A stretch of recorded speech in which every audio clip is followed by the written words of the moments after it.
बच्चे को फीवर आता ही सबसे पहले पेरेंट्स के दिमाग में यही आता है कि कहीं कुछ सीरियस ना हो जाए, डॉक्टर के पास तुरंत जाए या फिर घर पे बैठ कर के वेट करे। आज का ये जो वीडियो है ना, हर पेरेंट्स के लिए बहुत ज़्यादा ज़रूरी होने वाला है, क्योंकि आज हम ये समझेंगे कि अगर आपके बच्चे को फीवर हो गया तो कब आपको टेंशन लेना चाहिए और कब नहीं। नमस्कार दोस्तों, मेरा नाम है डॉक्टर अर्चना और आप देख रहे हैं लिटिल केयर इंडिया। आज हम बात करने वाले हैं बच्चों के फीवर के बारे में। और ऑनेस्टली फीवर एक ऐसा चीज़ है ना, इससे ऑलमोस्ट हर पेरेंट्स कभी ना कभी पैनिक जरूर कर जाता है, चाहे वो हम ही क्यों ना हो। जैसे ही थर्मामीटर में टेम्परेचर बढ़ता है ना, हम पेरेंट्स टेंशन में आ जाते हैं। इतना फीवर क्यों हो रहा है इसको, कहीं इसको कोई सीरियस इन्फेक्शन ना हो गया हो, हॉस्पिटल जाना चाहिए क्या नहीं जाना चाहिए। लेकिन सबसे पहले एक इम्पॉर्टेंट बात ये समझिए कि फीवर खुद एक डिजीज नहीं होता। फीवर यूजुअली एक साइन होता है कि बॉडी किसी इन्फेक्शन से फाइट कर रही है। तो हर फीवर जो है वो डेंजरस नहीं होता, लेकिन कुछ सिचुएशन में डॉक्टर कंसल्टेशन भी इम्पॉर्टेंट हो जाता है। तो आज की इस वीडियो में हम बिल्कुल क्लियर तरीके से आपको समझाने वाले हैं कि फीवर क्यों होता है, कब नॉर्मल हो सकता है, कब इमिडिएटली आपको डॉक्टर को दिखाना चाहिए, घर पर क्या करें और क्या अवॉइड करें, इन सब चीज़ों के बारे में। तो वीडियो अगर आपको हेल्पफुल लगेगा ना तो एक लाइक जरूर कर देना, और ऐसे ही प्रैक्टिकल पेरेंटिंग वीडियोस के लिए ना चैनल को सब्सक्राइब जरूर कर देना। तो वीडियो को शुरू करते हैं, सो लेट्स गेट स्टार्टेड। सबसे पहले आता है फीवर कितना होता है।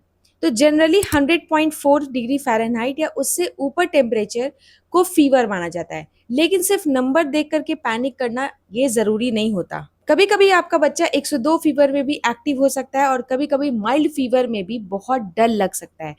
इसलिए सिर्फ थर्मामीटर नहीं, बच्चे की कंडीशन भी इंपॉर्टेंट होती है। बच्चों में फीवर होने के कुछ कॉमन रीजन हो सकते हैं, जैसे viral infection, cold cough, throat infection, ear infection, vaccination के बाद का फीवर, और या फिर जब बच्चे का दांत निकल रहा हो ना, तो उस टाइम जो है माइल्ड टेम्परेचर राइज करता है बच्चे का। और स्कूल गोइंग किड्स में वायरल इन्फेक्शन और भी कॉमन हो सकता है, स्पेशली जब आपका बच्चा जो है स्कूल जाता है या पार्क में खेलता है या दूसरे बच्चे के कॉन्टैक्ट में आता है जिनको फीवर या कोल्ड कफ हुआ रहता है, तो एक्सपोजर जो है ना वो नेचुरली बढ़ जाता है। अगर आपके बच्चे को फीवर हो जाता है ना, तो आपको घर पे करना क्या है। सबसे पहला काम है कि आपको पैनिक बिल्कुल भी नहीं करना है, काम रहना है। ये बहुत ज़्यादा इंपॉर्टेंट है। पेरेंट्स जो है ना वो पैनिक कर जाते हैं तो बच्चा और अनकंफर्टेबल फील करने लगता है। दूसरा है टेम्परेचर प्रॉपर्ली चेक करना। थर्मामीटर से टेम्परेचर को प्रॉपर्ली चेक करिए, लेकिन हर 10 मिनट में बार बार चेक करना भी अननेसेसरी स्ट्रेस क्रिएट करता है, तो इसका ध्यान रखना है। तीसरा है हाइड्रेशन, बहुत इंपॉर्टेंट रोल प्ले करता है।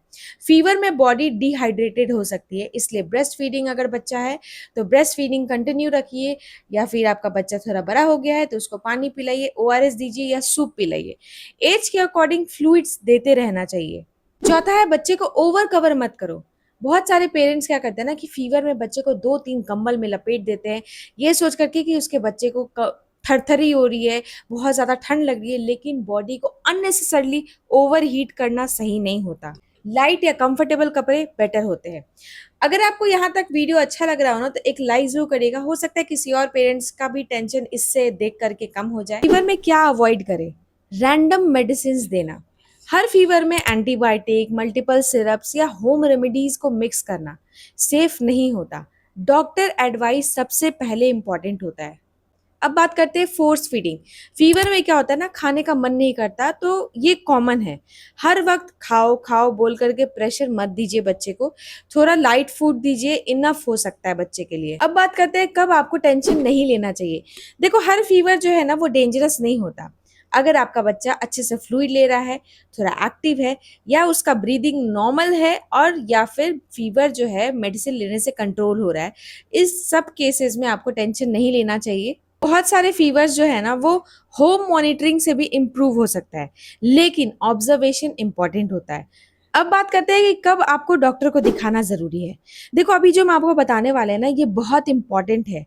तो इमिडिएटली डॉक्टर कंसल्टेशन तब लेना जरूरी है ना, जब आपका बच्चा जो है वो 3 महीने से भी छोटा है और उसको फीवर हो गया हो। देखो, स्मॉल बेबीज में फीवर को लाइटली नहीं लेना चाहिए। दूसरा आता है ब्रीदिंग प्रॉब्लम हो। अगर आपके बच्चे को, बच्चा जो है बहुत तेजी से सांस ले रहा है, चेस्ट जो उसका है वो पुल हो रहा है, या ब्रीदिंग में उसको डिफिकल्टी आ रही है, उस केसेस में आपको डॉक्टर से बिल्कुल कंसल्ट लेना है, एकदम घर पे बैठ के वेट नहीं करना है। तीसरा है अगर बच्चा बहुत डल हो। अगर बच्चा अनयूजुअली स्लीपी हो, उठ नहीं रहा है, रिस्पॉन्स कम दे रहा है, तो इग्नोर नहीं करना है, डॉक्टर को दिखाना है। फोर्थ आता है सीजर या झटके आए। कुछ बच्चों में हाई फीवर के साथ साथ फेब्राइल सीजर भी हो सकता है। ऐसे सिचुएशन में इमिडिएटली मेडिकल हेल्प इंपॉर्टेंट होता है। फिफ्थ है कंटिन्यूअस वॉमिटिंग या डिहाइड्रेशन। अगर यूरिन कम आ रहा है बच्चे का, माउथ उसका ड्राई हो रहा है या बच्चा जो है वो कोई भी फ्लूइड नहीं ले रहा है, तो डॉक्टर कंसल्टेशन बहुत इंपॉर्टेंट होता है। सिक्स्थ है फीवर 3 दिन से ज्यादा रहे, स्पेशली अगर इंप्रूवमेंट नहीं हो रहा है तो डॉक्टर से दिखाना जरूरी है। करते हैं वैक्सीनेशन के बाद फीवर। वैक्सीनेशन के बाद माइल्ड फीवर होना कॉमन हो सकता है, यूजुअली 1 से 2 दिन में इम्प्रूव हो जाता है। लेकिन अगर स्वेलिंग बहुत ज़्यादा सीवियर हो, बच्चा जो है वो कंटिन्यूअसली रो रहा है और हाई फीवर रहे बच्चे को, ऐसे में डॉक्टर का एडवाइस लेना बहुत ज़रूरी होता है। एक रिलेटेबल रियलिटी आपको बताएंगे कि ऑनेस्टली जब बच्चे को फीवर होता है ना, तो पेरेंट्स का ना रात का नींद भी चला जाता है।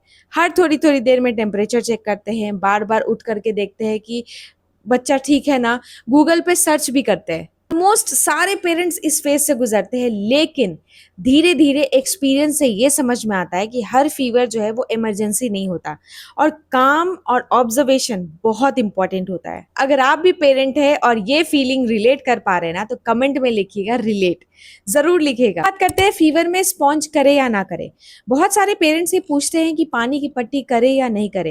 अगर आपका बच्चा अनकंफर्टेबल फील कर रहा है तो पानी की पट्टी जरूर करिए, या फिर अगर मेडिसिन देने के बावजूद भी फीवर नहीं घट रहा है तो उस टाइम पे पानी की पट्टी करके आप बच्चे का टेम्परेचर थोड़ा गिरा सकती हैं। तो पेरेंटिंग में फीवर एक ऐसी चीज है ना जो ऑलमोस्ट हर फैमिली एक्सपीरियंस करती है, और सच कहे कभी कभी बच्चे से ज्यादा तो पेरेंट्स ही थक जाते हैं इमोशनली। एक चीज हमेशा याद रखिए कि हर फीवर डेंजरस नहीं होता है और हर बार पैनिक करना भी जरूरी नहीं होता है।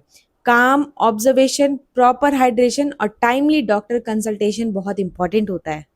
अगर आपको ऐसे प्रैक्टिकल और रिलेटेबल पेरेंटिंग वीडियोस पसंद आते हैं ना, तो वीडियो को एक लाइक जरूर कीजिएगा और चैनल को सब्सक्राइब कीजिएगा। Thanks for watching this video.